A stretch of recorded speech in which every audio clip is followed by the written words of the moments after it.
హల్లెలూయా. ఈ ఆదివారపు ఆరాధన ప్రార్థనతో ప్రారంభించుకుందాం. మహాపరిశుద్ధుడైన మా దేవుడు తండ్రి, మీకే వేలాది వందనాలు స్తోత్రాలు చెల్లించుకుంటున్నాం ప్రభు. తండ్రి, గుడికి ఆదరించి అంతవరకు తండ్రి మీ నామానికి మహిమకరంగా మా అందరికీ ఆశీర్వాదకరంగా జరిగించమని ప్రార్థిస్తున్నాం. పాటల ఎందును ఆరాధన ఎందును ప్రభు, అయ్యా వాక్య ధ్యానంలోను ప్రార్థన విజ్ఞాపన ఎందుకు తోడుగా మీ సహాయం చేయమని, రావాల్సిన బిడ్డను సకాలంలో రావడం సహాయం చేయమని యేసయ్య అతి పరిశుద్ధ నామములో అడిగి వేడుకుంటున్నాం తండ్రి. ఆమేన్, ఆమేన్, ఆమేన్. ప్రార్థనతో ఉపదేశాన్ని ప్రారంభించుకున్నాం. పరిశుద్ధుడైన తండ్రి, జీవము గల దేవా, సర్వశక్తివంతుడా, సర్వోన్నతుడా, సర్వాంతర్యామి, సర్వకృపానిధి అయిన దేవా, వందనాలు, కృతజ్ఞతాస్తుతులు తండ్రినైనా. అయ్యా, నీ వాక్యాన్ని ప్రకటించుండగానైనా తండ్రి, అయ్యా యేసునామములో నన్ను పరిశుద్ధపరిచి పవిత్రపరిచినైనా ఈ లోక పాపం నుండి సాతాను నుండి వేరుపరిచి నీతో ఐక్యపరిచి పరిశుద్ధాత్మ శక్తితో నింపు తండ్రినైనా, ఏడంతలాత్మతో అభిషేకించినైనా తండ్రి, అయ్యా వాక్యం ద్వారానైనా తండ్రి, అయ్యా నాతో మా అందరితో మాట్లాడమని ప్రార్థిస్తున్నాం తండ్రి. నీ కొలతలేని పరిశుద్ధాత్మ శక్తితో నింపు తండ్రినైనా. అయ్యా నైనా నీవి కృప చూపించి నడిపించి సహాయం చేయమని యేసునామములో చిన్ని ప్రార్థన బంగారు పాదాలకి నైనా తండ్రి నీ కృప ద్వారా సమర్పిస్తూ అడిగి వేడుకొని పొంది ఉన్నాము తండ్రి. ఆమేన్. ప్రియ సహోదరి సోదరా, పరిశుద్ధ గ్రంథంలో చూసినట్లయితే కీర్తన గ్రంథం 69వ అధ్యాయము 9వ వచనము, నీ ఇంటిని గూర్చిన ఆసక్తి నన్ను భక్షించి ఉన్నది, నిన్ను నిందించి వారి నిందలు నా మీద పడి ఉన్నవి. హల్లెలూయా. ప్రియ సహోదరి సోదరా, ఈరోజు దేవుడు మనతో మాట్లాడబోయే అంశం వచ్చేసి ఆసక్తి. నీ ఇంటిని గూర్చిన ఆసక్తి నన్ను భక్షించి ఉన్నది అంటే దేవుని రాజ్యం, పరలోకం, ఆయన ఇల్లు, దాని గురించిన ఆసక్తి మనల్ని ఏమవ్వాలండి? భక్షించి ఉన్నది. అంటే దేవుని రాజ్యంలో, ఆయన ఇంటిలో మనం ప్రవేశించాలనే ఆసక్తి మనకి ఉండాలి. ప్రియ సహోదరి సోదరా, మన జీవితంలో చూసినట్లయితే ఈ లోక సంబంధమైన వస్తువుల కోసం, వ్యాపారం కోసం, ఇంకా ఈ లోకంలో అనుభవించే సుఖభోగాల గురించి మనం ఆసక్తి చూపేవారిగా ఉంటాం. కానీ మనం మన ఆత్మ నిత్య జీవంలో అంటే దేవుని ఇంట్లో ఉండడం కొరకు మనం ఆసక్తి చూపేవారిగా ఉన్నాం. దేవుడు ఈరోజు వాక్యం ద్వారా మనతో మాట్లాడుతున్నాడు. ప్రతి మనిషి ఎవరైతే యేసు రక్తంలో కడగబడి రక్షణ పొంది పరిశుద్ధాత్మ దేవుని సహాయంతో తండ్రి చిత్తాన్ని వేసే ఉద్దేశాన్ని నెరవేరుస్తూ ఈ లోకంలో జీవించే ప్రతి వ్యక్తికి ఉండాల్సిన ఆసక్తి ఏంటండి? దేవుని రాజ్యంలో, దేవుని ఇంట్లో ఆయన బిడ్డలుగా మనం ప్రవేశించే అర్హత. ప్రియ సహోదరి సోదరా, ఇక్కడ చూసినట్లయితే కీర్తనకారుడు అంటున్నాడు, నిన్ను నిందించు వారి నిందలు నా మీద పడి ఉన్నవి. ఈ లోకంలో అనేక మంది దేవుణ్ణి నిందించారు. దేవుని బిడ్డలుగా ఉండే మనలను కూడా నిందిస్తూ ఉన్నారు. ఆ నిందలు అనేవి ఏంటండి? తాత్కాలమైనవి. కానీ మనం దేవుడి పట్ల కలిగి ఉన్న ఆసక్తిని విడిచిపెట్టకుండా ఎప్పుడు దేవుని రాజ్యంలో అంటే దేవుని ఇంట్లో ప్రవేశించడం కోసం మనము ఎదురు చూసేవారిగా ఉండాలని దేవుడు వాక్యం ద్వారా మనతో మాట్లాడుతున్నాడు. యెషయా గ్రంథము 59వ అధ్యాయము 17-18 వచనములు, నీతిని కవచముగా ఆయన ధరించుకొనెను, రక్షణను తల మీద శిరస్త్రాణముగా ధరించుకొనెను, ప్రతిదండనను వస్త్రముగా వేసుకొనెను, ఆసక్తిని పై వస్త్రముగా ధరించుకొనెను, వారి క్రియలను బట్టి ఆయన ప్రతిదండన చేయును, తన శత్రువుల రౌద్రము చూపును, తన విరోధులకు ప్రతీకారము చేయును, దీపస్తులకు ప్రతీకారము చేయును. హల్లెలూయా. రక్షణ తల మీద శిరస్త్రాణముగా ధరించుకొని ప్రతిదండన వస్త్రముగా చేసుకొని ఆసక్తిని పై వస్త్రముగా ధరించుకునే వారిగా మనం ఉండాలి. ప్రియ సహోదరి సోదరా, అప్పుడే మనము శత్రువుని జయించేవారిగా ఉంటామని దేవుడు వాక్యం ద్వారా మనతో మాట్లాడుతున్నాడు. ప్రియ సహోదరి సోదరా, ఈ లోకంలో మనము దేని పట్ల ఆసక్తి కలిగి ఉండేవారుగా ఉంటున్నాం మనల్ని మనం పరీక్షించుకోవాలి. ఈ లోక సంబంధమైన వాటి పట్ల మనం ఆసక్తి కలిగి ఉంటున్నామా? దేవుడిచ్చిన రక్షణనే శిరస్త్రాణము ధరించుకొని మనము ఎల్లప్పుడూ దేవుని సన్నిధి యందు ఆసక్తి కలిగే వారుగా ఉంటున్నామా? మనల్ని మనం పరీక్షించుకోవాలి, పరిశీలించుకొని ఆసక్తి కలిగి మన ఆత్మను సిద్ధపరచుకునే వారిగా ఉండాలని దేవుడు వాక్యం ద్వారా మనతో మాట్లాడుతున్నాడు. ప్రియ సహోదరి సోదరా, ఇక్కడ చూసినట్లయితే 1 కొరింథీయులకు రాసిన పత్రిక 15వ అధ్యాయము 58వ వచనంలో చూసినట్లయితే, కాగా నా ప్రియ సహోదరులారా, మీ ప్రయాసము ప్రభువునందు వ్యర్థము కాదని ఎరిగి స్థిరులను కదలని వారును ప్రభు కార్యాభివృద్ధి నందు ఎప్పటికీ ఆసక్తులై ఉండుడి. ఈ లోకంలో మనం పడే ప్రయాస వ్యర్థము కాదని, స్థిరులుగా మనం ఉండేవారిగా, కదలని వారిగా, విశ్వాసంలో ఉండేవారిగా, ఇంకా చూసినట్లయితే ప్రభు కార్యాభివృద్ధి యందు మనము ఆసక్తులై ఉండాలి అని దేవుడు వాక్యం ద్వారా మనతో మాట్లాడుతున్నాడు. ప్రియ సహోదరి సోదరా, చాలా మంది చూసినట్లయితే విశ్వాస యాత్రలో నడిచేవారుగా ఉంటారు. అనేక శ్రమలు, అనేక అవమానాలు, అనేక నిందలు, అనేక ఆర్థిక సమస్యలు, అనేక ఆటంకాలు, అనేక ఓటమి పరిస్థితులు మన జీవితంలో ఎదురవుతూ ఉంటాయి. దేవుడు వాక్యం ద్వారా మనతో మాట్లాడుతున్నాడు. మీరు పడిన ప్రయాస ప్రభువునందు ఎన్నటికీ మీ విశ్వాసం, మీ భక్తి, మీ నిరీక్షణ, మీ పరిశుద్ధమైన జీవితము, మీ ప్రయాస ప్రభువునందు ఎన్నడూ వ్యర్థము కాదు. కనుక మీరు ప్రభు యొక్క కార్యాభివృద్ధి నందు ఆసక్తులై ఎల్లప్పుడూ ఉండేవారిగా ఉండాలి. విశ్వాసంలో నిలకడగా, కదలకుండా స్థిరులై ఉండాలని దేవుడు వాక్యం ద్వారా మనతో మాట్లాడుతున్నాడు. ప్రియ సహోదరి సోదరా, దేవుడు ఈరోజు వాక్యం ద్వారా మనతో ఏం మాట్లాడుతున్నాడంటే ఆసక్తి కలిగి ఉండాలి. ప్రియ సహోదరి సోదరా, ఏ పరిస్థితిలో అయినా కూడా మనము ఆసక్తి కలిగి ఉండాలి. అయిన వారిని కోల్పోయినా కూడా మనము ఆసక్తి కలిగి ఉండాలి. ప్రభు కార్యాభివృద్ధి నందు, ప్రభు చేసే కార్యాలయందు మనము ఆయన చేసే అద్భుత కార్యాలను మనము తలపోసుకుంటూ ఆసక్తి కలిగి విశ్వాసంలో కొనసాగే వారిగా ఉండాలని దేవుడు ఈరోజు వాక్యం ద్వారా మనతో మాట్లాడుతున్నాడు.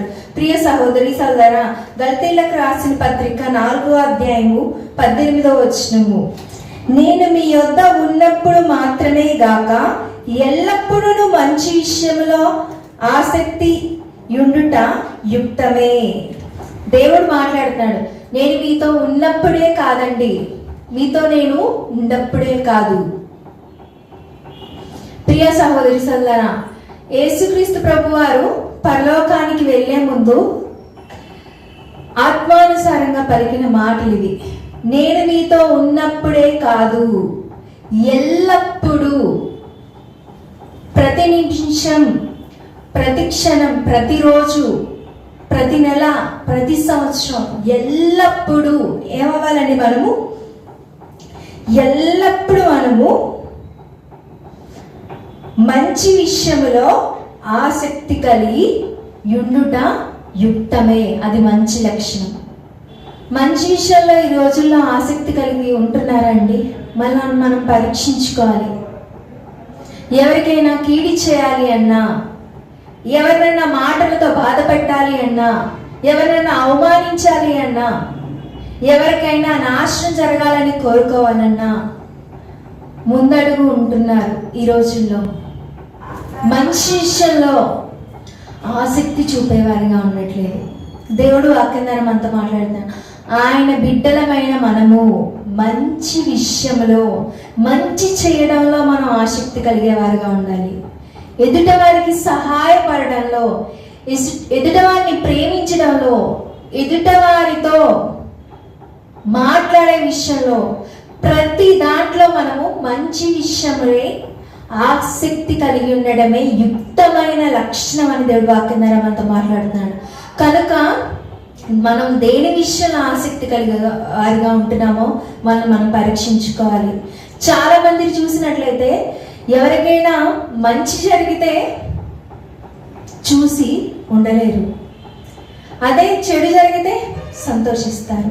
దేవుడు వాక్యం ద్వారా మనతో మాట్లాడుతాడు. మంచి విషయంలో, మంచి చేయడంలో మనం ఆసక్తి కలిగేవారిగా ఉండాలి. కీడు చేయడంలో కాదండి, అపాయం చేయడంలో కాదండి, అవమానించడంలో కాదండి, గర్వం చూపించడంలో కాదండి, మంచి విషయాల్లో మనం ఆసక్తి కలిగేవారిగా ఉండాలి. మంచి పనులు చేసేవారిగా ఉండాలని దేవుడు ఈరోజు వాక్యం ద్వారా మనతో మాట్లాడుతున్నాడు. ప్రియ సహోదరి సహోదరా, యోహాను సువార్త 2వ అధ్యాయము 15 నుండి 20 వచనములు. ఆయన శిష్యులు నీ ఇంటిని గూర్చి ఆసక్తి నన్ను భక్షించి ఉన్నని వ్రాయబడినట్టు జ్ఞాపకము చేసుకొనిరి.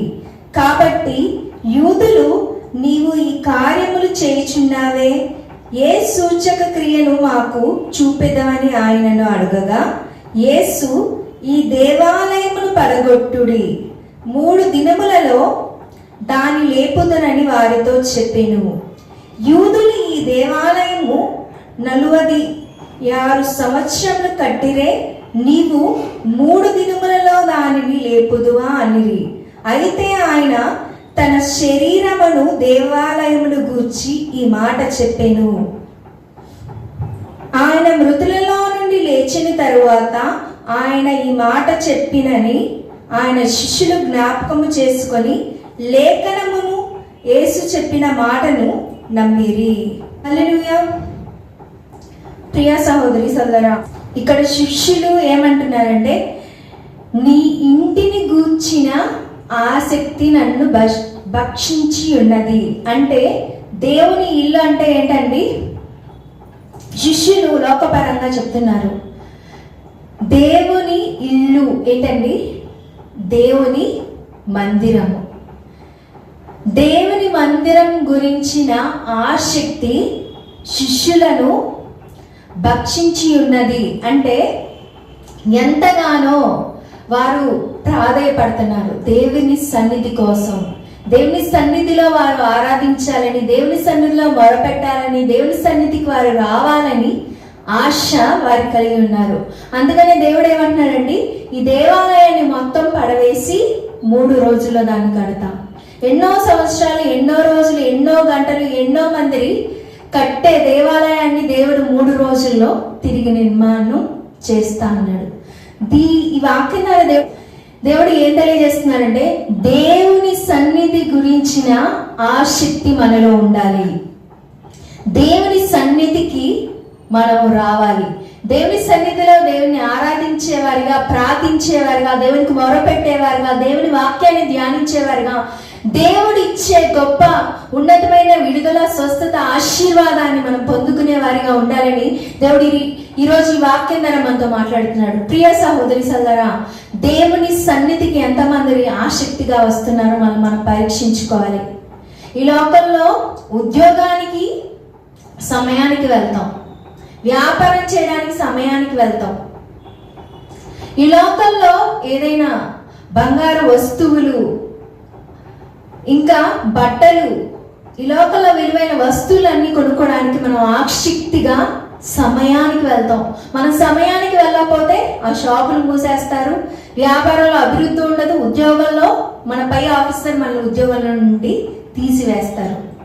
కనుక ఈ లోక సంబంధమైన వాటి పట్లే అంత ఆసక్తి ఉంటే దేవుని సన్నిధి పట్ల మనకి ఎంత ఉన్నతమైన, శ్రేష్టమైన, అద్భుతమైన ఆసక్తి కలిగి ఉండాలండి. మనల్ని మనం పరీక్షించుకోవాలి. దేవుని సన్నిధి అంటే చాలా మంది నిర్లక్ష్యం. ఏముందులే, వెళ్ళొచ్చులే. దేవుడు కనికర సంపన్నుడు, ప్రేమ కలిగిన వాడు కాబట్టి అర్థం చేసుకుంటాడు. ప్రియ సహోదరి సోదరులారా, ఈ లోక సంబంధమైన వాటిది తాత్కాలమే. ఈ లోక సంబంధంలో ఈ లోకంలో ఉన్నంత వరకే అవి మనకు ఉపయోగపడతాయి. ఈ లోకంలో ఉన్నంత వరకే వాటి నుండి మనం సంతోషం పొందుకుంటాం, మేలు పొందుకుంటాం, మనకున్న అవసరాలు తీర్చుకుంటాం. కానీ దేవుని సన్నిధికి మనం రాగలిగితే, ఆసక్తి కలిగి ఉండినట్లయితే దేవుడిచ్చే ఆశీర్వాదాన్ని మనం చూసేవారుగా ఉంటాం. ప్రియ సహోదరి సోదరా, ఇక్కడ చూసినట్లయితే 3 రోజుల్లో దేవుడు మందిరాన్ని తిరిగి కట్టాడు. ఈ వచనాన్ని చూసినట్లయితే దేవుడి పట్ల ఆసక్తి కలిగిన వారి విశ్వాసాన్ని బట్టి దేవుడు ఏదైనా చేయగలడు.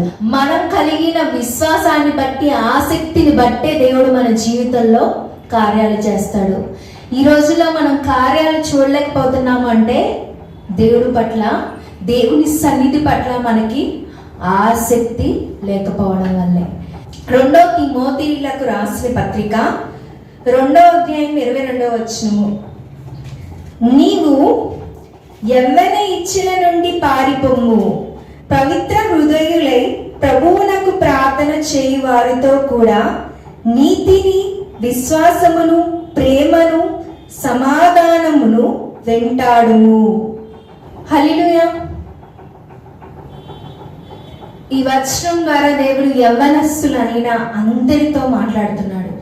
యవ్వనస్తులు, మధ్య తరగతి వారు, అనేకులతో, లోకంలో పడిపోయిన వారితో దేవుడు మాట్లాడుతున్నాడండి. మనం ఏం చేయాలంటే అండి, ఇక్కడ చూసినట్లయితే మన యవ్వన ఇచ్ఛల నుండి మనము పారిపోయే వారిగా ఉండాలి. ఇంకా చూసినట్లయితే పవిత్ర హృదయులై ప్రభువునకు ప్రార్థన చేయి వారితో కూడా, ఎవరైతే పవిత్రమైన హృదయం కలిగి ప్రభువుకి ప్రార్థన చేసేవారు ఉన్నారో వారితో కలిసి మనం ఏం చేయాలండి, నీతిని, విశ్వాసమును, ప్రేమను, సమాధానము వెంటాడే వారిగా ఉండాలి. ప్రియ సహోదరి సోదరా, చాలా మందిని మా స్నేహితులు, తెలిసిన వారు యవ్వన కాలంలో ఇష్టానుసారంగా జీవించి, ఇష్టానుసారమైన పనులు చేసి ఎన్నో ఘోరమైన అనారోగ్యాలు పొందుకున్నారు. ప్రియ సహోదరి సోదరా, వారు ఫోన్ చేసి వారికున్న సమస్య చెప్తే ఎంతో బాధ కలిగింది, ఎంతో భయం వేసింది. ప్రియ సహోదరి సోదరా, 2-3 అక్కలు నాతో మాట్లాడారు. వారు చెప్పారు నాతో, అమ్మా నేను బాప్తీసం తీసుకున్నాను, అందం ఉందని, డబ్బులున్నాయని, జీవితకాలం ఇష్టానుసారంగా జీవించాను, పాపం చేశాను, దేవుని బాధ పెట్టాను, ఘోరమైన HIV వ్యాధిని పొందుకున్నాను, అన్ని మంచం మీదే, తినడం, త్రాగడం, బాత్రూమ్కి వెళ్ళడం, ఏ రోజు నేను మరణిస్తానో కూడా తెలియదు నాకు. పాపం చేసినంత కాలం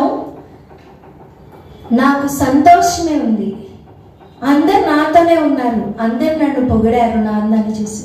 కానీ ఎప్పుడైతే ఘోరమైన వ్యాధి వచ్చిందో అందరూ నన్ను ఒక నీచురాలుగా వెలివేశారు అని అనేక మంది సాక్ష్యాలు చెప్తున్నప్పుడు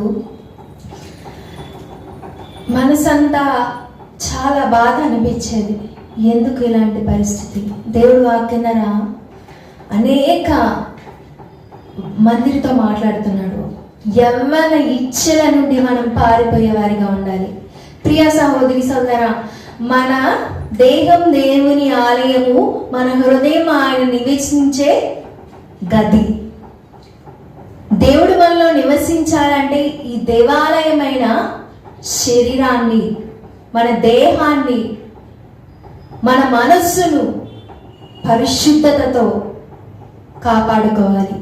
ప్రియ సహోదరి సోదరా, మనము వారు చెప్పిన ప్రతి ఒక్క సాక్ష్యాన్ని విన్నప్పుడు ఎంతో భయం వేసింది. ఈ లోకంలో తెలియక కొంతమంది తప్పులు చేస్తున్నారు, తెలిసి కూడా దేవుని అంగీకరించి కూడా బాప్తిసం తీసుకొని కూడా తప్పులు చేస్తున్నారు. ప్రియ సహోదరి సోదరా, తెలియక చేసిన తప్పులకు క్షమాపణ ఉంటుంది, కానీ తెలిసి చేసిన తప్పులకు శిక్ష ఖచ్చితంగా మనం ఈ లోకంలో అనుభవించాల్సిందే.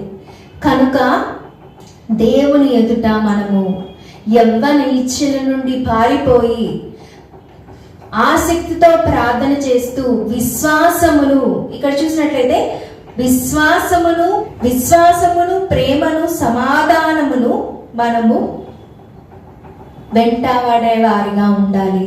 అంటే ఆత్మానుసారమైన బిడ్డలుగా జీవించేవారుగా అండి.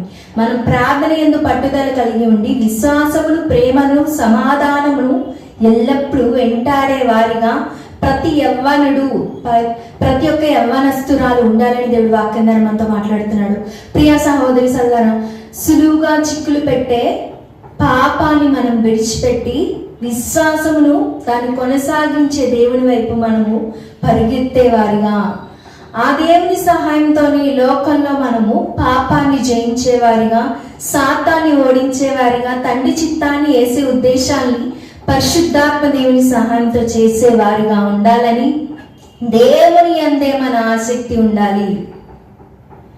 ప్రియ సహోదరి సోదరా, వాళ్ళు చెప్పారండి, ఈ సాక్ష్యాలు చెప్పిన మా స్నేహితులు కానీ తెలిసిన వారు కానీ ఈ లోకంలో వారి పట్ల ఎంతో ప్రేమను ఆసక్తిని ఎంతో ప్రయాసపడినంత కాలము నాకు వచ్చింది రోగము, అశాంతి, అసమాధానము, అవమానము అని.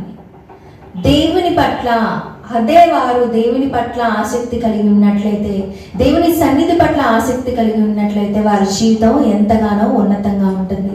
కనుక ఖచ్చితంగా దేవుడు రెండో అవకాశాన్ని మనకి ఇస్తాడు. కాబట్టి మనము దేవుని యందు యవ్వన ఇచ్చల నుండి పారిపోయి దేవుని యందు మనము నిలిచి ఉండేవారిగా, దేవుని సన్నిధిని దేవుని సన్నిధిలో అంటుకట్టబడి మన విశ్వాసాన్ని, మన పరిశుద్ధతను, మన నీతియుక్తమైన జీవితాన్ని కాపాడుకొని ముందుకు సాగేవారిగా ఉండాలని దేవుడు ఈరోజు వాక్యం ద్వారా మనతో మాట్లాడుతున్నాడు. ప్రియ సహోదరి సోదరా, చివరిగా కొన్ని వచనాలు చూసినట్లయితే 2వ కొరింథీయులకు రాసిన పత్రిక 11వ అధ్యాయము 2-3 వచనములు. దేవాసక్తితో మీ ఎడల ఆసక్తి కలిగి ఉన్నాను, ఎందుకనగా పవిత్రురాలైన కన్యకనుగా ఒక్కడే పురుషునికి అనగా క్రీస్తుకు సమర్పింపవలెనని మిమ్మల్ని ప్రదానము చేసి తిని గాని సర్పము తన కీర్తి చేత అవ్వను మోసపరచునట్లు మీ మనసులను చెరపబడి క్రీస్తు ఎడలనను సరళతయుండియు పవిత్రత నుండి ఎట్లయినను తొలగిపోవునేమో అని భయపడుచున్నాను. హల్లెలూయా. దేవా శక్తితో మీ ఎడల ఆసక్తి కలిగి ఉన్నాను. దేవుడు మన పట్ల ఆసక్తి కలిగి ఉన్నాడండి. ఏమని ఆసక్తి కలిగి ఉన్నాడు? దేవుడు ఈ లోకంలో ఆయన రూపంలో మనల్ని సృష్టించాడు. మన పట్ల ఉన్నతమైన ప్రణాళిక కలిగి ఉన్నాడు. దేవుడు మన పట్ల కలిగి ఉన్న ఆసక్తి ఏంటి అండి? మనం చూసినట్లయితే దేవాసక్తితో మీ ఎడల ఆసక్తి కలిగి ఉన్నాను, ఎందుకనగా పవిత్రురాలైన కన్యకగా ఒక్కడే పురుషునికి అనగా క్రీస్తుకు సమర్పింపవలనని మిమ్మును ప్రదానము చేసితిని గాని. పవిత్రురాలైన కన్యకగా ఎలా అంటే పవిత్రురాలైన కన్యకగా మనము ఒక్కడే పురుషుడైన క్రీస్తుకి మనము సమర్పింపవలనని మనల్ని దేవుడు ప్రదానం చేసుకున్నాడు. దేవుడు మన పట్ల కలిగి ఉన్న ఆసక్తి ఏంటండి? పవిత్రురాలైన కన్యకగా క్రీస్తుకే మనము ప్రదానము చేయబడిన వారిగా ఉండాలని. కానీ మనం ఏం చేస్తాండి? సర్పము ఎలా అయితే సర్పము మాట విందో మనము కూడా సాతాను మాటలు విని మన హృదయాలను మనము అపవిత్రపరుచుకొని వాడి అడుగుజాలలో నడిచేవారిగా ఉంటున్నాం. కానీ దేవుడు మన పట్ల కలిగి ఉన్న ఆసక్తి ఏంటండి? పవిత్రురాలైన కన్యకగా, పవిత్రురాలైన కన్యకగా క్రీస్తుకు మనం ప్రదానము చేయబడిన వారిగా ఉండాలనే దేవుడి లోకంలో మనల్ని నిర్మించాడు. అదే ఆయన మన పట్ల కలిగి ఉన్న ఆసక్తి. దేవుడు మన పట్ల కలిగి ఉన్న ఆసక్తిని పక్కన పెట్టి మనం ఏం చేస్తామండి? సర్పము ఏది చెప్తే, సాతాను ఏది చెప్తే అది చేయడం, సాతాను ఎక్కడికి వెళ్ళమంటే అక్కడికి వెళ్ళడం, సాతాను ఏ పని చేయమంటే ఆ పని చేయడం. ప్రియ సహోదరి సోదరా, పాపము అంటే ఒక వ్యభిచారమే కాదండి. మనం చేసే పనులు, అవినీతి పనుల వల్ల, దేవుడి ఆజ్ఞకు వ్యతిరేకంగా చేసే ప్రతి పని కూడా పాపమే. అది మనకు తెలుసు. మనం చేస్తున్న సేవలో, వ్యాపారంలో, పనుల్లో, కుటుంబంలో మనం నమ్మకంగా ఉంటున్నామో లేదో, దేవుడికి ఇష్టం లేని పనులు చేస్తున్నామో లేదో మనల్ని మనం పరీక్షించుకోవాలి. దేవుడు మనల్ని పవిత్రమైన కన్యకగా ఒక్క పురుషుడైన క్రీస్తుకు ప్రదానం చేశాడండి. కనుక మన దేవుడు మన పట్ల కలిగిన ఆసక్తి పట్ల మనము శ్రద్ధ చూపేవారుగా ఉండాలి. ఆసక్తి పట్ల, దేవుడు మన పట్ల కలిగిన ఆసక్తి పట్ల శ్రద్ధ చూపుతూ విశ్వాసాన్ని కాపాడుకునేవారుగా ఉండాలి. ఆయన చిత్తాన్ని మనం చేసేవారుగా ఉండాలి. ప్రియ సహోదరి సోదరా, ఆయన అడుగుజాడల్లో మనము నడిచేవారుగా ఉండాలి.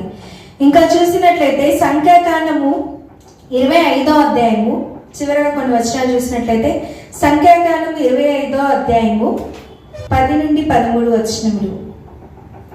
అప్పుడు యెహోవా మోషేకు ఇలాగూ ఆజ్ఞ ఇచ్చెను, యాజకుడైన అహరోను మనవడును ఎలియాజరు కుమారుడైన ఫినెహాసు వారి మధ్యను నేను ఓర్వలేని దానిని తాను ఓర్వలేకపోవట వలన ఇశ్రాయేలు మీద నుండి నా కోపము బలించెను.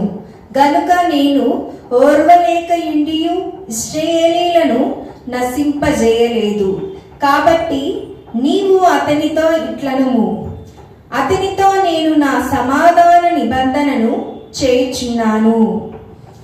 అది నిత్యమైన యాచక నిబంధనగా అతనికిని అతని సంతానమునకును కలిగియుండును.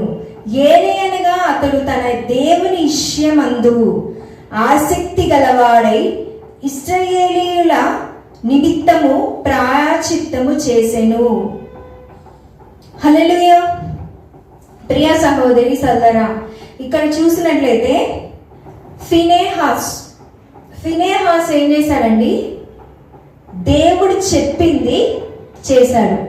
అతను చేసిన దేవుడి పనిని బట్టి దేవుడు కోపము చల్లారి నెమ్మది కలిగి ఉన్నాడు. ప్రియ సహోదరి సోదరా, ఎందుకు దేవుడు ఇశ్రాయేలు ప్రజల పట్ల కనికరాన్ని చూపించి కోపాన్ని చల్లార్చుకున్నాడు అంటే ఫినెహాసు చూపిన విధేయతను బట్టి, విశ్వాసాన్ని బట్టి, అతని యొక్క సాక్షి జీవితాన్ని బట్టి, అతడు దేవుడి పట్ల ఆసక్తి కలిగి ఉన్నాడు కాబట్టే.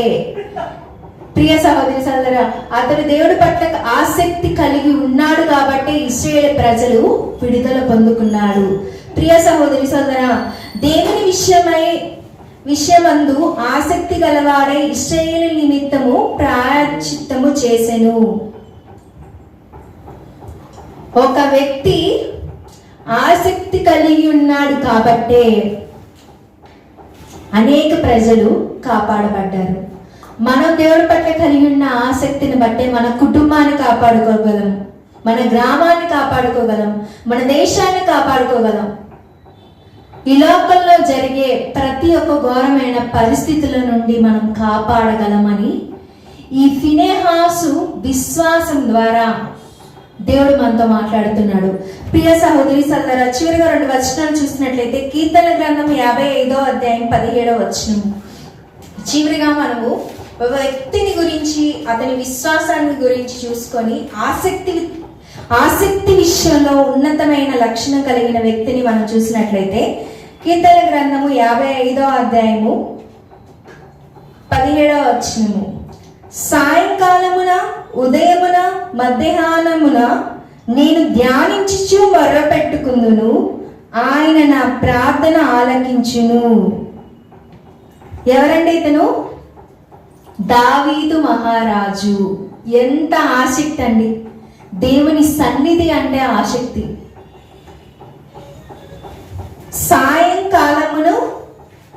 సాయంకాలమును ఉదయమును మధ్యాహ్నమందు ధ్యానించుచు, అంటే దేవుని వాక్యాన్ని ధ్యానించుకుంటూ దేవుని మొరపెడుతున్నాడు. ఎంత ఆసక్తి కలిగిన వ్యక్తి మహారాజు. ఈ లోకంలో చూసినట్లయితే మనం అనేక తింటాము, అనేక పనులు చేస్తాం, కానీ దేవుని వాక్యాన్ని ధ్యానించేవారుగా ఉండవు, దేవునికి మొరపెట్టేవారుగా ఉండవు. కానీ దావీదు మహారాజు ఎంతో ఉన్నతమైన, శ్రేష్టమైన, అద్భుతమైన ఆసక్తి కలిగిన వ్యక్తి. ఉదయము, మధ్యాహ్నము, సాయంత్రము దేవుని వాక్యాన్ని ధ్యానిస్తున్నాడు, మొరపెడుతున్నాడు. దేవుని పట్ల ఆసక్తి దావీదు మహారాజు వలె కలిగి ఉండాలని దేవుడు వాక్యం ద్వారా మనతో మాట్లాడుతున్నాడు. ఇంకా చూసినట్లయితే దావీదు మహారాజు చూసినట్లయితే 119వ కీర్తన 164వ వచనము, నీ న్యాయ వీధులను బట్టి దినమునకు 7 మార్లు నేను నిన్ను స్తుతించుచున్నాను. దేవుని న్యాయ వీధులను బట్టి దావీదు మహారాజు దినమునకు అంటే రోజుకి 7 మార్లు స్తుతిస్తున్నాడంట. మనం ఆదివారం మాత్రమే పాటలు పాడేవారిగా ఉంటున్నాం. పండగ వస్తేనే మాత్రమే దేవుడికి ఆరాధించేవారిగా ఉంటున్నాం. కష్టాలు వస్తేనే విడుదల కోసం దేవుని సన్నిధికి వచ్చేవారిగా ఉంటున్నాం. దావీదు మహారాజు రోజుకి 7 సార్లు ఆరాధిస్తున్నాడండి. దేవుడి రోజు ఆసక్తి గురించి మనతో మాట్లాడాడు. దావీదు మహారాజు వలె మనము ఆసక్తితో దేవుని ఆరాధించేవారుగా ఉండాలి. దావీదు మహారాజు ఆసక్తితో దేవుని ఆరాధించేవాడుగా ఉన్నాడు కాబట్టి, ఆసక్తితో దేవునికి మొరపెట్టేవారుగా, దేవుని వాక్యాన్ని ధ్యానించేవాడుగా రోజుకి ఉమ్మారు ఉన్నాడు కాబట్టి, ఒక గొప్ప రాజుగా, దేవుని హృదయానుసారుడుగా, ప్రియ సహోదరి సోదరా, శత్రువులు సైతం క్షమించగలిగే యోధుడిగా ఉండగలిగాడు దావీదు మహారాజు. కనుక ఆసక్తి విషయంలో దావీదు మహారాజు వలె దేవుని విశ్వసించేవారిగా, దేవుని సన్నిధిని వెతికేవారిగా, దేవుని సన్నిధిలో మొరపెట్టేవారిగా, దేవుని సన్నిధిలో దేవుని వాక్యాన్ని ధ్యానించేవారిగా, దేవుణ్ణి హృదయపూర్వకంగా ఎన్నోసార్లు ఆరాధించేవారిగా దావీదు మహారాజు వలె మనం ఉండాలని దేవుడి రోజు వాక్యం ద్వారా మనతో మాట్లాడుతున్నాడు. ప్రియా సహోదరి సోదరా, ఇట్టి కృపా ధన్యత భాగ్యము దేవుడు మనందరికీ ఇచ్చి మనను నడిపించునుగాక. ఆమేన్. ప్రార్థనతో ఈ ఉపదేశాన్ని ముగించుకుందాం. పరిశుద్ధుడు అయిన తండ్రి, జీవము గల దేవా, సర్వశక్తివంతుడా, సర్వోన్నతుడా, సర్వాంత్ర్యామి, సర్వకృపానిధి అయిన దేవా, వందనాలు, కృతజ్ఞతాస్తుతులు తండ్రి. ఆసక్తి గురించి నువ్వు మాతో మాట్లాడావు తండ్రి. నువ్వు మా పట్ల కలిగి ఉన్న ఆసక్తి ఎంతో ఉన్నతమైన తండ్రి అయ్యా. మేము పవిత్రులుగానైనా తండ్రి అయ్యా, కన్యకలుగానైనా క్రీస్తుకు మాత్రమేనైనా తండ్రి అయ్యా నైనా మేమునైనా తండ్రి అయ్యా, మేము క్రీస్తుకు మాత్రమే మేము చెందేవారిగా, క్రీస్తుకు మాత్రమే ప్రదానము చేయబడిన అయ్యా, ప్రదానము చేయబడిన నైనా ఉన్నతమైన బిడ్డలుగా మేము ఉండే కృపను మా అందరికీ దయచేయండి తండ్రి నైనా. అయ్యా, నీ సన్నిధి పట్ల కలిగిన ఆసక్తినైనా నన్ను భక్షించి ఉన్నది అని అయ్యా, ఎలా అయితే శిష్యులు పలికారో నీ సన్నిధి పట్ల కలిగి ఉన్న ప్రేమను నైనా, విశ్వాసాన్ని మేము కూడా నైనా నీ సన్నిధి పట్ల నైనా ప్రేమ కలిగి, విశ్వాసం కలిగి నీ సన్నిధికి వస్తూనైనా తండ్రి అయ్యా, ఆసక్తితో నిన్ను ప్రార్థించేవారిగా అయ్యా, నీకు మొరపెట్టేవారిగా, నిన్ను ఆరాధించేవారిగా దావీదు మహారాజు వలెనైనా తండ్రి అయ్యా మేము ఉండే కృపను దయచేయండి తండ్రి. దావీదు మహారాజు వలె ముమ్మారు నైనా నీకు మొరపెట్టేవారుగా, నీ వాక్యాన్ని ధ్యానించేవారుగా, 7 సార్లు రోజుకి ఆరాధించేవారుగా గొప్ప ధన్యతని యోగ్యతను మా అందరికి దయచేయమని ప్రార్థిస్తున్నాను తండ్రి. అయ్యా ఈ కల్వరి హోలీ ప్రేయర్ మినిస్ట్రీని జ్ఞాపకం చేసుకోండి తండ్రి నాయన. అయ్యా నాన్న ఈ మినిస్ట్రీ ఉన్న ప్రతి బిడ్డను జ్ఞాపకం చేసుకొని, ప్రతి విశ్వాసాన్ని జ్ఞాపకం చేసుకొని తండ్రి. అయ్యా వారికి ఉన్న ప్రతి ఒక్క అవసరత తీర్చమని ప్రార్థిస్తున్నాను తండ్రి నాయన. అయ్యా ముఖ్యంగా నాయన తండ్రి సంఘ బిడ్డలను జ్ఞాపకం చేసుకోండి తండ్రి నాయన. అయ్యా నాయన రత్నం పాస్టర్ గారిని జ్ఞాపకం చేసుకోండి తండ్రి నాయన. అయ్యా అమ్మగారిని జ్ఞాపకం చేసుకోండి, జయశీల మేడని జ్ఞాపకం చేసుకోండి. కుటుంబంలో కావాల్సిన ప్రతి ఒక్క అవసరత తీర్చమని ప్రార్థిస్తున్నాను తండ్రి. అదేవిధంగా నాయన తండ్రి ఇంకా నాయన సందీప్ అన్నని నాయన తండ్రి బ్లెస్ అక్కడ జ్ఞాపకం చేసుకోండి తండ్రి. బ్లెస్ మంచి ఆరోగ్యం దయచేయండి తండ్రి. వారి జీవితంలో నువ్వు చేసిన అద్భుతాలను బట్టి, చేయబోయే అద్భుతాలను బట్టి కృతజ్ఞతాస్తుతులు తండ్రి నాయన. అదేవిధంగా నాయన ఆనకన్నని అక్కని జ్ఞాపకం చేసుకోండి నాయన. ఇచ్చే బహుమానం బిడ్డని జ్ఞాపకం చేసుకోండి తండ్రి నాయన. అయ్యా అక్కకి మంచి ఆరోగ్యం దయచేయండి తండ్రి. కుటుంబంలో అవసరతలు తీర్చమని ప్రార్థిస్తున్నాను తండ్రి. అదేవిధంగా నాయన తండ్రి అయ్యా కోటయ్య గారిని జ్ఞాపకం చేసుకోండి తండ్రి. అయ్యా అన్నకి నాయన తండ్రి, కోటన్నని నాయన తండ్రి, అరుణకని ప్రేమించి ఇచ్చిన 3 బిడ్డలు జ్ఞాపకం చేసుకుని తండ్రి నాయన. కుటుంబం చుట్టూ మీ దేవదూతలకు కంచె వేసి నీ సేవలో ఉన్నతంగా నాయన అయ్యా వాడబడడానికి నీవే కృప చూపించి నడిపించి సహాయం చేయమని ప్రార్థిస్తున్నాను తండ్రి. కుటుంబంలో కావాల్సిన ప్రతి ఒక్కనైనా అవసరతనైనా, ఆర్థిక సమస్యల నుండి నైనా సంపూర్ణమైన విడుదల దయచేసి నైనా నువ్వు ఇచ్చే ఉన్నతమైన సహాయాన్ని అయ్యా అన్న కుటుంబాన్ని పొందుకోవడానికి సహాయం చేయండి తండ్రి. అదేవిధంగా వాళ్ళ అమ్మగారికి ఉన్నతమైన ఆదరణ దయచేయండి తండ్రి. కోటన్నళ్ళ అమ్మగారికి నైనా ఆరోగ్యాన్ని దయచేయండి నైనా. అయ్యా నీవేనైనా తండ్రి. ఆమెకు తోడుగా నీడగా అండగా ఉండమని ప్రార్థిస్తున్నాను తండ్రి. అదేవిధంగా నాయన తండ్రి అయ్యా ప్రియాంక అక్కని నాయన తండ్రి, కిరణ్ అన్నని నాయన ఇచ్చి 2 బిడ్డలు జ్ఞాపకం చేసుకోండి తండ్రి. వారికి అవసరతలు తీర్చమని ప్రార్థిస్తున్నాను తండ్రి. అదేవిధంగా నాయన తండ్రి శివోన్ అన్న జ్ఞాపకం చేసుకొని అన్న వివాహ విషయంలో అద్భుతాన్ని చేయండి తండ్రి నాయన. అయ్యా అన్నకు కావాల్సిన ప్రతి ఒక్క అవసరతనైనా తీర్చి ఆర్థికంగానైనా ఉన్నతమైన సహాయం చేయమని ప్రార్థిస్తున్నాను తండ్రి. అదేవిధంగా వాజ్పేయి అంకుల్ని, ఆంటీని జ్ఞాపకం చేసుకొని ఇచ్చిన సంతానాన్ని జ్ఞాపకం చేసుకోండి. కుటుంబాల్లో శాంతిని, సమాధాన సఖ్యతను నైనా వాళ్ళ కుటుంబాల్లో నింపమని ప్రార్థిస్తున్నాను తండ్రి. అంకుల్కి, ఆంటీకి నైనా అయ్యా వృద్ధులైన చిన్నగా మంచి ఆరోగ్యాన్ని దయచేయండి తండ్రి నైనా. పని చేసుకోవడానికి శక్తిని దయచేయండి తండ్రి.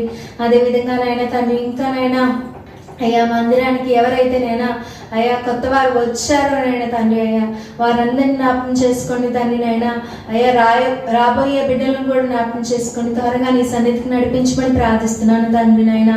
అయ్యా నైనా ఇది నైనా కల్వరి హోలీ ప్రేయర్ మినిస్ట్రీ అనేది నేను ఒక సంఘముగా కాకుండా అయ్యా ఇది నైనా ఒక మార్గము తండ్రి నైనా. నీ రాజ్యం చేరటం కోసం మా హృదయాలను నీ ఆత్మతోనైనా అయ్యా మా ఆత్మని నీ వాక్యంతో ప్రార్థనతోనైనా తండ్రి పరిశుద్ధితో సిద్ధపరచుకోవడానికి ఈ కల్వరి హోలీ ప్రేయర్ మినిస్ట్రీస్ తండ్రి ఒక గొప్ప మార్గముగానైనా మా అందరికీ అనేకులకి ఉంచమని ప్రార్థిస్తున్నాను తండ్రి. ఈ మార్గంలో అనేక బిడ్డలనైనా రక్షింపబడడానికి, అనేక బిడ్డలు స్వస్థత పొందడానికి, అనేక బిడ్డలు వారి జీవితాల అద్భుతాలు చూడడానికి నైనా ఈ మార్గాన్ని నువ్వేనైనా విశాలపరచమని ప్రార్థిస్తున్నాను తండ్రి. ఈ మార్గంలో అయినా అయ్యా ప్రారంభం నుండి ముగింపు వరకు నీవే ఉండి నడిపించమని ప్రార్థిస్తున్నాను తండ్రి. అయ్యా నా తల్లిని జ్ఞాపకం చేసుకొని హెప్సిబా అమ్మగారికి నైనా మంచి ఆరోగ్యాన్ని, సంపూర్ణమైన ఆయుష్ని దయచేయండి తండ్రి. ఆమె కోరికలను, ఆశలను నెరవేర్చండి తండ్రి. అయ్యా జీవితంలోనైనా తండ్రి అయ్యా యోసేపు ఫలించడి కొమ్మగా గొప్పగా ఆశీర్వదించబడడానికి కృప చూపించండి తండ్రి. అయ్యా పరీక్షలను అలగొట్టబడినప్పుడు నీవే ఆశీర్వదించే దేవుడు తండ్రి. అటు ఉన్నతమైన ఆశీర్వాదాన్ని నా తల్లికి దయచేయమని ప్రార్థిస్తున్నాను తండ్రి. అదేవిధంగా నైనా హరీష్ అంటున్నాను జ్ఞాపకం చేసుకొని తండ్రి. అయ్యా అన్నికి నువ్వు ఇచ్చిననైనా తండ్రి తేజ మ్యూజికల్ ఇన్స్టిట్యూట్ని బట్టి నైనా అయ్యా నువ్వు ఇచ్చిన తలాంతిని బట్టి నైనా కృతజ్ఞతాస్తుతులు తండ్రి నైనా. అయ్యా అన్ననైనా తండ్రి అయ్యా వివాహ విషయంలో నీవు అద్భుతాన్ని చేయమని ప్రార్థిస్తున్నాను తండ్రి. అన్నయ్య ప్రయాణంలోనైనా నీవు తోడుగా ఉండండి తండ్రి నైనా. అన్నయ్యకి నైనా తండ్రి, నా తల్లికి, నా కుటుంబ సభ్యులందరికీ నైనా తండ్రి నీవే తోడుగా ఉండి సహాయం చేయమని, నా కుటుంబం అంతా తుది శ్వాస వరకు నీ సేవలో కొనసాగే కృప దయచేయండి తండ్రి నైనా. అయ్యా నన్ను జ్ఞాపకం చేసుకొని తండ్రి నైనా అయ్యా నా పట్లనైనా తండ్రి నా వివాహ విషయంలోనైనా అయ్యా నీ చిత్త ప్రకారం, ఏ ఇష్ట ప్రకారం పరిశుద్ధాత్మ దేవుని సహాయం సహాయంతోనైనా జరిగించి నడిపించి బలపరచమని, నీవే ఎల్లప్పుడూ మా కుటుంబానికి తోడుగా ఉండి సహాయం చేయమని అయ్యా, మరొకసారి నైనా మేమందరము నైనా ఈ వాక్కు వింటున్న ప్రతి ఒక్క బిడ్డనైనా నీ పట్ల ఆసక్తి కలిగి ఉండే కృపను దయచేయండి తండ్రి. లోక ఆశలను నైనా తండ్రి, లోక కోరికలను, లోక పనులను నైనా విడిచిపెట్టినైనా నీ పట్ల ఆసక్తి కలిగి ఉండి నీ రాజ్యమైన నీ ఇంట్లోనైనా స్థానాన్ని పొందడం కోసమైనా ఈ లోకంలో ప్రతి క్షణము నీ పట్ల ఆసక్తి కలిగే వారిగానైనా ఉండే కృపను దయచేయండి తండ్రి.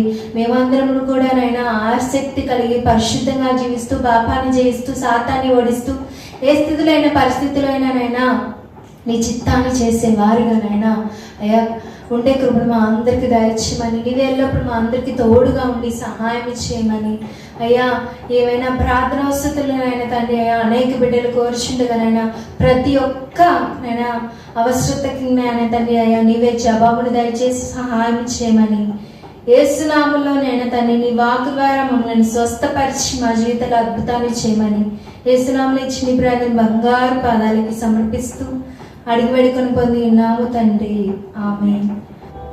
హల్లెలూయా. కొన్ని నిమిషాలు దేవుని ఆరాధన చేసుకుందాం.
దీవించు దినములంతా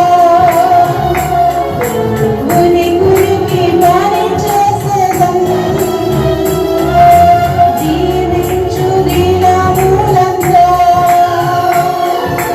గుని గురికి పని చేసేదను. పిలిచావు నీ సేవకై దానిని నరచెదనా. పిలిచావు నీ సేవకై దానిని నరచెదనా. యజమానుడా యజమానుడా నా యేసు రాజుడా.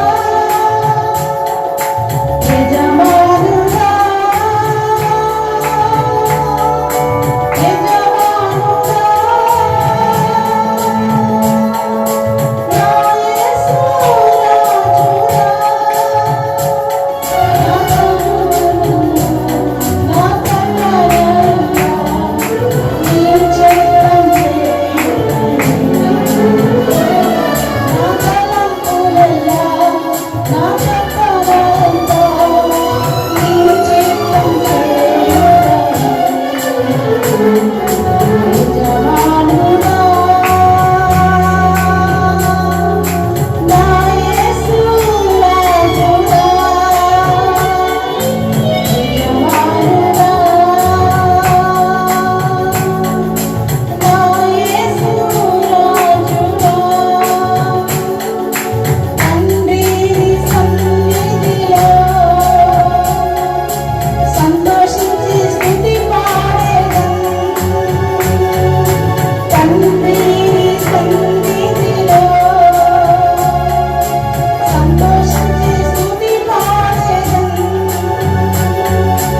ఎప్పుడైనా నిన్ను చూచెదను నా బాధ తప్పించెను. ఎప్పుడైనా నిన్ను చూచెదను నా బాధ తప్పించెను. యజమానుడా యజమానుడా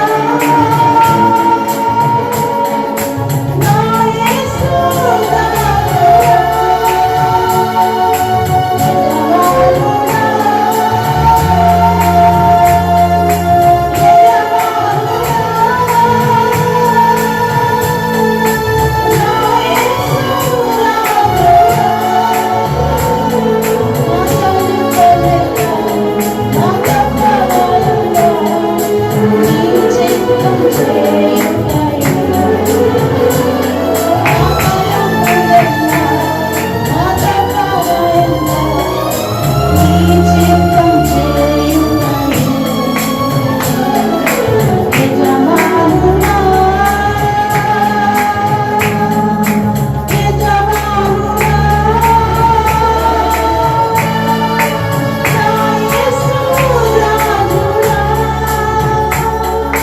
యజమానుడా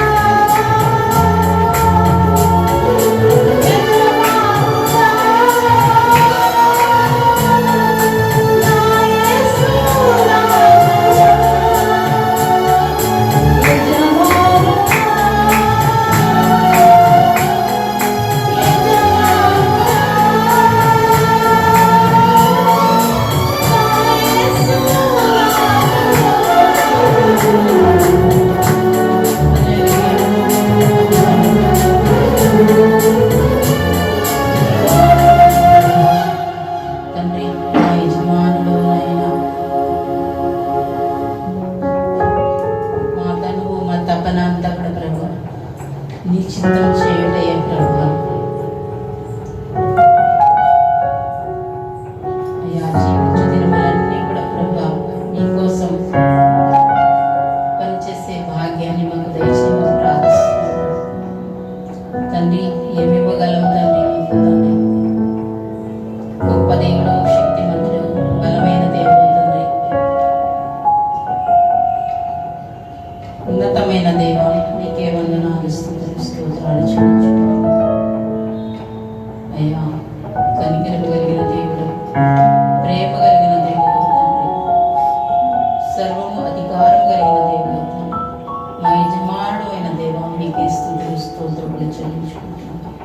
సర్వోన్నతుడు, సర్వాధికారి, సర్వకృపానిధి నీవైన దేవా, మీకే వందనాలు స్తుతులు ప్రభు. ఏమిచ్చి నాయన మీ త్యాగాన్ని మీరు నాన్న తీర్చుకున్నారు ప్రభు. అయా గొప్ప దేవుడా, మా నుంచి కోరేది ప్రభు ఈ స్తుతి ఆరాధన యేసునామములో సమర్పిస్తున్నాము తండ్రి. ఆమేన్.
చివరి ప్రార్థన ఆశీర్వాదం మన మధ్యలోనే హెప్సిబామ్మ గారు ఇస్తారు.